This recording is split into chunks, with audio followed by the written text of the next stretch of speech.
they will stop at nothing to complete their toolkit of control, right? So one of the things that has been missing from the toolkit of total control has been quarantines and curfews, right? So now, welcome to the new world in America, where to get on a bus, to go through a subway station, if you think that the procedures at the TSA are onerous, right? Guess this is coming to a bus depot near you. It's a more invasive way, and the ruling class needs this because, let me say, if the ruling class ever saw wide-scale civil unrest, you'd see an Ebola outbreak in America right away. This is a tool. Right. Ebola doesn't just magically start spreading. And then we have this doctors that come back here. The white people, of course, live. You know, the two whites who got it or survived. All the black people that get it die. The point is to get hundreds of thousands of people infected with it and create the next phase of control. Here's a document from the Rockefeller Foundation. Rockefeller Foundation right there. You can zoom in on that where my finger is. It's called Scenarios for the Future International Development, the Rockefeller Foundation. All right. I'd like you to go to page 18 if you can look at this up on the internet, but I'll read it off to you. It's called Lockstep. Lockstep. And this is a phrase that I used right after 2001 when I saw the entire system of the United States, including the population, were in lockstep.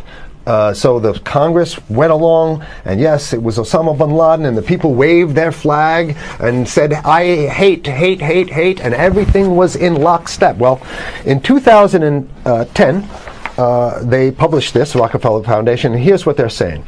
They're saying that they call it a scenario. These are scenario narratives, and they speak about it in the past tense. So they put out this scenario, Lockstep. A world of tighter, top-down government control and more authoritarian leadership with limited innovation and growing citizen pushback. Okay, I'll read a little bit of it. In 2012, the pandemic that the world had been anticipating for years, nobody was anticipating a pandemic, finally hit.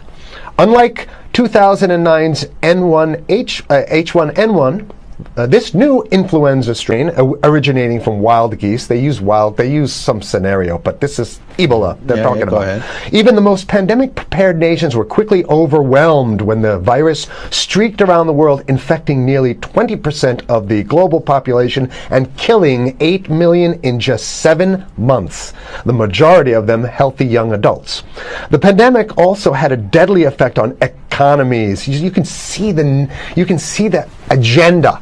Just naked, raw, naked control agenda written down, and it's anybody's guess how this becomes effectuated in real life. So whether this is written specifically as marching orders or whether people take it upon themselves in the intelligence networks to say, okay, well, this has been produced, so this is the plan here. But these narratives have to be written in advance because the intelligence agencies don't know how to do these narratives. They need help. So these think tanks, they come up with these like Rand Corporation, Rockefeller Foundation. These are think tanks of death. They're not the think tanks, they're not there to find great ways to help people. Right? Okay, the pandemic also had a deadly effect on economics. International mobility of both people and goods screeched to a halt. Which is what they want. They want a completely isolated world, right? Debilitating industries like tourism and breaking global supply chains. Well, of course they want tourism stopped because they're not in the tourism business, and they want you at home in your house in front of the TV. Then they got you because once you watch the TV, they own your soul. Even locally. Wait a second, we're on television. I mean commercial television, let's say. National. Even locally, normally bustling shops and offices sat empty for months. Okay, so I love how they talk about it in the past tense in 2010. Right? The pandemic blanketed the planet, though disproportionate numbers in Africa died. Southeast Asia and Central America, where the virus spread like wildfire.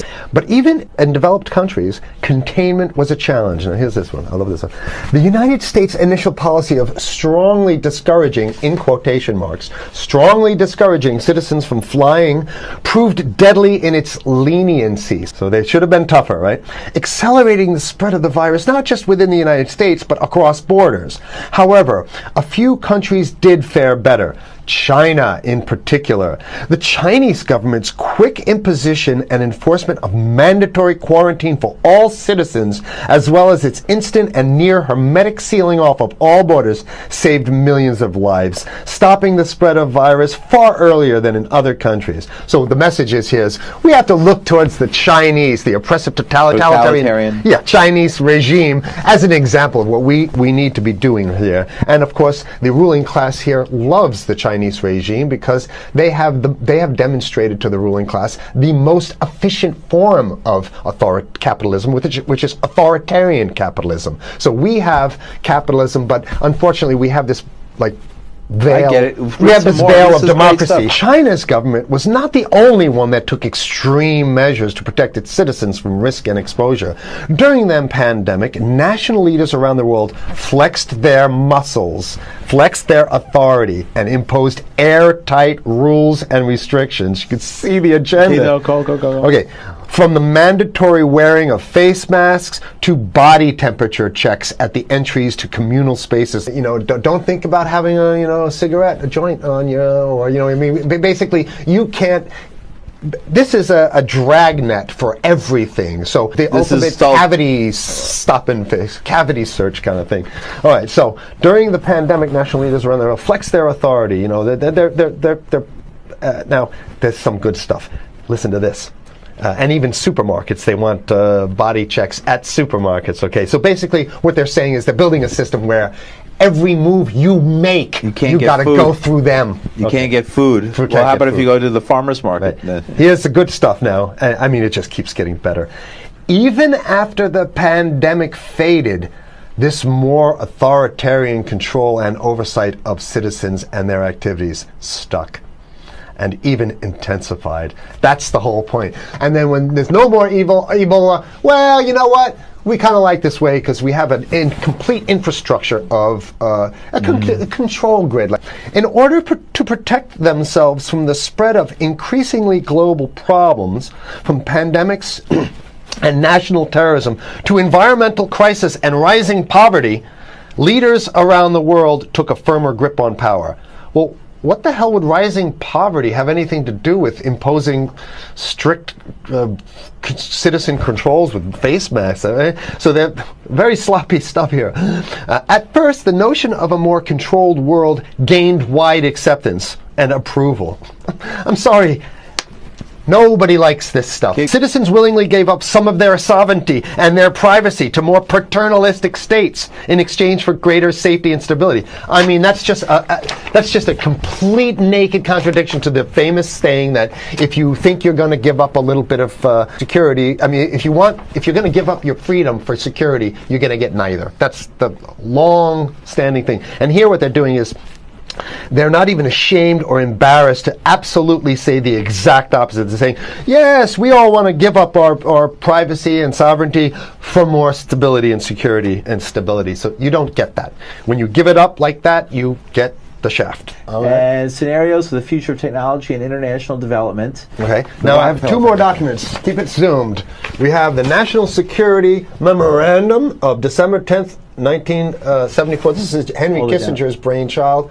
The National Security Memorandum number 200. You can look that up on your internet. I'll summarize it. He says that there's too many people, we got to get rid of the population. So to answer your question. From earlier. Yeah, he says, he used the word depopulation, which is different.